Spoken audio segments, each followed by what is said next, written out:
Hey guys, tara samahan niyo ako sa simpleng kwento at good vibes while nagluluto ako ng adobong manok with patatas. Sa panahon ngayon, puro fast-paced instant lahat.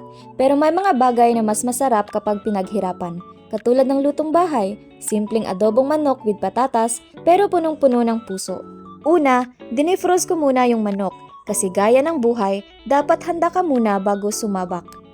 Habang hinihintay, inihanda ko na rin ang mga sangkap, sibuyas, bawang at patatas. Iba-ibang texture, iba-ibang roles, parang sa relationships. May gigising sa'yo gaya ng bawang, maiiyak ka sa sibuyas at may magpapatibay tulad ng patatas. Isa-isa ko silang hinanda, hiniwa at binalatan kasi kahit simple lang, magkaiba pa rin ang purpose ng bawat isa.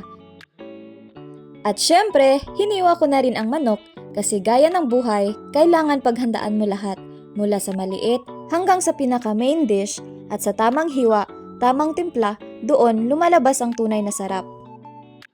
Pinainit ko na ang kawali, nilagyan ng mantika at dito na nagsisimula ang excitement. Parang passion, pag mainit ka na sa goal mo, ready ka na maggisa ng kahit anong challenge.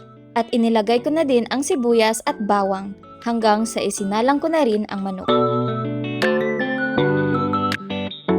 Pero syempre, alam niyo na, may mas magaling pa sa akin sa adobo, kaya si Sisi na ang nag-take over.